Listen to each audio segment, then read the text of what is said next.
నమస్తే, welcome to KK news. నేను శ్రీదేవి. కూటమి ప్రభుత్వం కీలక నిర్ణయాలు తీసుకుంటుంది. ఏపీలో ప్రాధాన్యత ప్రాజెక్టులపై దృష్టి పెట్టింది. ఎన్నికల్లో ఇచ్చిన హామీల మేరకు సంక్షేమ పథకాల అమలుకు శ్రీకారం చుట్టింది. ఇప్పటికే పింఛన్ల పంపిణీ ప్రక్రియ పూర్తయింది. పాలనాపరమైన అంశాలు గాడిన పడుతున్నాయి. ఇటువంటి తరుణంలో నామినేటెడ్ పదవుల భర్తీపై దృష్టి పెట్టినట్లు తెలుస్తోంది. ఇక 3 పార్టీల కూటమి ప్రభుత్వం కావడంతో నామినేటెడ్ పదవుల పంపకాలు సజావుగా జరపాలని చంద్రబాబుతో పాటు పవన్ భావిస్తున్నారు.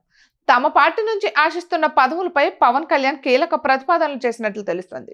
ఇక చంద్రబాబుకు ప్రత్యేక నివేదిక కూడా ఇచ్చినట్లు సమాచారం. దీంతో రాష్ట్ర స్థాయిలో పదవుల పంపకానికి అడుగులు వేస్తున్నట్లు తెలుస్తుంది. ఇక వైసీపీ ప్రభుత్వం పెద్ద ఎత్తున సలహాదారులతో పాటు కార్పొరేషన్లకు కార్యవర్గాలను నియమించింది. నామినేటెడ్ పోస్టులతో భర్తీ చేసింది. పెద్ద ఎత్తున కుల కార్పొరేషన్లను సైతం ఏర్పాటు చేసింది.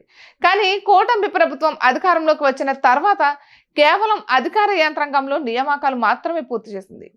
కీలకమైన సలహాదారులతో పాటు కార్పొరేషన్ చైర్మన్లు, కార్యవర్గ సభ్యుల నియామకం ఇంతవరకు చేపట్టలేదు. అందుకే వాటి భర్తీపై ఫోకస్ పెట్టింది ప్రభుత్వం. వివిధ ప్రభుత్వ శాఖల్లో ఖాళీగా ఉన్న వివరాలు అందించాలని సాధారణ పరిపాలనా శాఖ ఇటీవల ఉత్తర్వులు జారీ చేసింది. వీటితో పాటు సొసైటీ, ప్రత్యేక బాడీలు ఉన్న పోస్టుల వివరాలను కోరారు. ఇక టీడీపీ, జనసేన, బీజేపీ కూటమి పార్టీలుగా ఉన్నాయి. సీట్ల సర్దుబాటు ప్రతిపాదికన నామినేటెడ్ పోస్టులు సైతం కేటాయించాల్సి ఉంటుంది. అందుకే కూటమిలోని పార్టీలు ఏ పార్టీకి ఎన్ని పోస్టులు ఇవ్వాలి, ఏ పోస్టులు ఎవరికి ఇవ్వాలి అనే అంశంపై కసరత్తు జరుగుతుంది. వివిధ శాఖల్లో సుమారు 95 కార్పొరేషన్ చైర్మన్ల పోస్టులు ఖాళీగా ఉన్నాయి.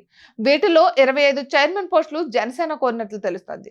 2014లో టీడీపీ ప్రభుత్వం అధికారంలోకి వచ్చినప్పుడు నామినేటెడ్ పోస్టుల ఇతర పార్టీలకు కేటాయించలేదు.